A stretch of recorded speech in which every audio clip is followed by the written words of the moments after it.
डुमरी विधायक माननीय जयराम कुमार महतो जी के द्वारा चलती सदन में शून्यकाल में इस मामले को उठाया, लेकिन आज तक कोई भी संज्ञान में नहीं लिया। कि राज्य में लोकतंत्र में जो है कि आंदोलन को नहीं सुना जा रहा है, ज्ञापन को नहीं सुना जा रहा है, सदन की आवाज़ को नहीं सुनाया जा रहा है और इस तरीके के प्राइवेट व्यक्तियों को लूटा जा रहा है। फार्मेसी काउंसिल मामले में आप राज्यपाल से मिले, क्या बातचीत हुई? जैसा कि आप लोग जानते हैं, झारखंड स्टेट फार्मेसी काउंसिल के द्वारा झारखंड प्रदेश में कुल लगभग 120 कॉलेज सिर्फ और सिर्फ कहीं कहीं इंफ्रास्ट्रक्चर है, अन्यथा मैक्सिमम कॉलेज कागज़ पत्तर पर संचालित हो रहा है और इनका संरक्षण झारखंड स्टेट फार्मेसी काउंसिल दे रही है और यहाँ अनियमितता और भ्रष्टाचार से व्यापक रूप से संचालित किया जा रहा है और इसका उजागर और समुचित कार्रवाई को लेकर के हम लोग कई प्लेटफॉर्म पर इसका आवाज़ उठाया, आंदोलन किया। विगत 19 जुलाई 2025 को स्वास्थ्य विभाग के अपर सचिव महोदय जी को ज्ञापन सौंपा था, विस्तृत जानकारी दिया था। उसके बाद 23 जुलाई 2025 को फार्मेसी काउंसिल कार्यालय के समक्ष धरना प्रदर्शन किया, जिसमें पूरे झारखंड प्रदेश के लोग रहे, भारी बरसात में डटे रहे और उस दिन फिर विस्तृत ज्ञापन सौंपा है। इसके अलावा बजट सत्र के दौरान डुमरी विधायक माननीय जयराम कुमार महतो जी के द्वारा चलती सदन में शून्यकाल में इस मामले को उठाया, लेकिन आज तक कोई भी संज्ञान में नहीं लिया था। किसी भी प्रकार का ठोस कार्रवाई नहीं हुई थी, लेकिन हम लोग आर पार का लड़ाई लड़ने के लिए कमर कस के निकले हैं। इसीलिए आज हम लोग महामहिम राज्यपाल महामहिम के शरण में आए और हम लोग पूरा एक एक चीज़ का विस्तृत अवगत कराया कि रजिस्ट्रार महोदय जो विगत 13 अक्टूबर 2024 को विधानसभा चुनाव आचार संहिता से महज 8 घंटा पहले औपबंधिक रूप से जिसका संचिका में स्पष्ट रूप से लिखा हुआ है कि मैक्सिमम 6 महीना के लिए नियुक्त किया गया है, उसका कार्यकाल समाप्त होने के बावजूद अभी भी कुर्सी में जमे हुए हैं और जो है कि अनियमितता से व्याप्त भ्रष्टाचार से व्याप्त अपना कार्य का संचालन कर रहे हैं। जो 500 से ज़्यादा फार्मासिस्टों का रजिस्ट्रेशन कराया, जहां कई फर्जी कागज़ के आधार पर कराने का आरोप भी आया, उसका भी संज्ञान में लाए हैं। साथ ही साथ उनके 2 राज्यों पे जो रजिस्ट्रेशन है, जो कि फार्मेसी एक्ट 1948 का 72 के क्लॉज 2 का उल्लंघन है, धारा 42 का उल्लंघन है, इसको हमने संज्ञान में लाया है। साथ ही साथ हमने मांग किया है कि फार्मेसी काउंसिल के अंतर्गत जो भी अध्यक्ष है, सचिव हो, रजिस्ट्रार हो या सदस्य हो, झारखंडी मूल फार्मासिस्ट को ही मनोनीत किया जाए, कुर्सी में बैठाया जाए, ताकि भ्रष्टाचार पर लगाम हो। क्योंकि एक प्राइवेट व्यक्ति जिसका ऐसे भी ऑलरेडी उस पोस्ट का कोई वेतन नहीं, तो प्राइवेट व्यक्ति जो है कि निडरता से खुलेआम वहाँ अपना तरीके से भ्रष्टाचार करती है।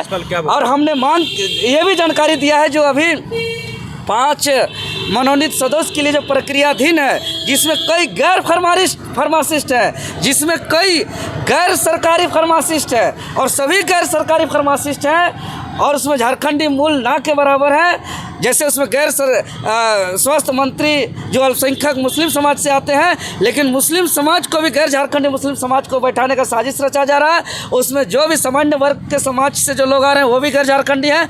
बाकी एकाध छोड़कर के आदिवासी मूलवासी समाज से तो कोई भी नहीं है। इसको भी हमने अवगत कराया है और साथ ही साथ हमने मांग किया है कि जो पिछला इलेक्शन से जो इलेक्टेड मेंबर है, उसका जो इलेक्शन प्रोसेस है उसमें कोई पारदर्शिता नहीं है। पत्राचार के माध्यम से इलेक्शन हुआ है, जिसमें फर्जी पत्राचार किया गया है, जिसका आरोप हम लोग के पास आया है, जिसका शिकायत हम लोग के पास आया है, उसका दस्तावेज दिखाने बोलते हैं तो काउंसिल के पास उसका कोई ठोस दस्तावेज नहीं है। साथ ही साथ हमने मांग किया है कि जो भी इलेक्टेड मेंबर होंगे, आने वाले दिनों पे एक स्वतंत्र आयोग के द्वारा पारदर्शिता और प्रत्यक्ष इलेक्शन किया जाए। महामहिम महोदय जो सारे मामलों को सुन करके समझ करके एक आश्चर्यचकित किए कि राज्य में लोकतंत्र में जो है कि आंदोलन को नहीं सुना जा रहा है, ज्ञापन को नहीं सुना जा रहा है, सदन की आवाज़ को नहीं सुनाया जा रहा है और इस तरीके के प्राइवेट व्यक्तियों को लूटा जा रहा है, गैर सरकारी गैर फार्मासिस्टों को बैठाया जा रहा है, कागज पत्तर में कॉलेजों को चलाया जा रहा है, छात्रों को इतना भारी रकम का वसूली किया जा रहा है। इसको बोले हैं कि इस पर हम लोग जो है कि उचित कार्रवाई करेंगे और कल हमको फिर महामहिम महामहिम महोदय बुलाए हैं और निश्चित तौर पर इस पर चिट्ठी निकलेगा और इसका कार्रवाई होगा, ये हमको पूरी तरह से आश्वस्त किए हैं महामहिम राज्यपाल महोदय जी। और हम स्पष्ट रूप से कहना चाहते हैं झारखंडियों को कुचलना बंद किया जाए।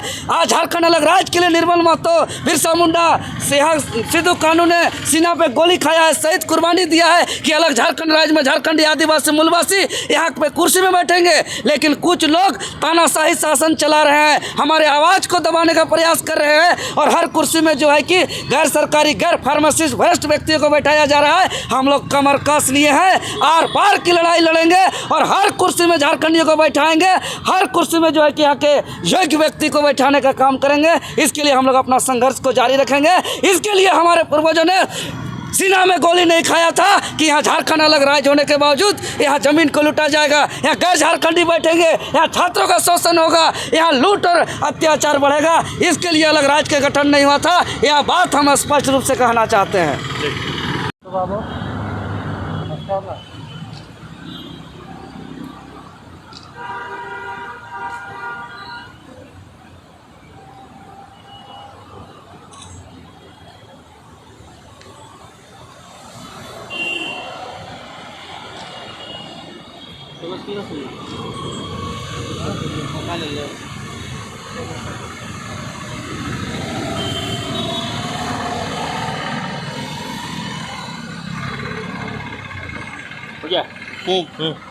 रजिस्ट्रों का रजिस्ट्रेशन कराया, जहां कई फर्जी कागज के आधार पर कराने का आरोप भी आया, उसका भी संज्ञान में लाए हैं। साथ ही साथ उनके 2 राज्यों पे जो रजिस्ट्रेशन है, जो कि फार्मेसी एक्ट 1948 का 72 के क्लोज 2 का उल्लंघन है, धारा 42 का उल्लंघन है, इसको हमने संज्ञान में लाया है। साथ ही साथ हमने मांग किया है कि फार्मेसी काउंसिल के अंतर्गत जो भी अध्यक्ष है, सचिव हो, रजिस्ट्रार हो या सदस्य हो, झारखंडी मूल फार्मासिस्ट को ही मनोनीत किया जाए, कुर्सी में बैठाया जाए, ताकि भ्रष्टाचार पर लगाम हो। चूँकि एक प्राइवेट व्यक्ति जिसका ऐसे भी ऑलरेडी उस पोस्ट के कोई वेतन नहीं, तो प्राइवेट व्यक्ति जो है कि निडरता से खुलेआम वहाँ अपना तरीके से भ्रष्टाचार करती है। और हमने ये भी जानकारी दिया है, जो अभी 5 मनोनीत सदस्य के लिए जो प्रक्रियाधीन है, जिसमें कई गैर फार्मासिस्ट हैं, जिसमें कई गैर सरकारी फार्मासिस्ट हैं और सभी गैर सरकारी फार्मासिस्ट हैं और उसमें झारखंडी मूल ना के बराबर है। जैसे उसमें गैर स्वास्थ्य मंत्री जो अल्पसंख्यक मुस्लिम समाज से आते हैं, लेकिन मुस्लिम समाज को भी गैर झारखंडी मुस्लिम समाज को बैठाने का साजिश रचा जा रहा है। उसमें जो भी सामान्य वर्ग के समाज से जो लोग आ रहे हैं वो भी गैर झारखंडी हैं। बाकी एकाध छोड़ करके आदिवासी मूलवासी समाज से तो कोई भी नहीं है। इसको भी हमने अवगत कराया है और साथ ही साथ हमने मांग किया है कि जो पिछला इलेक्शन से जो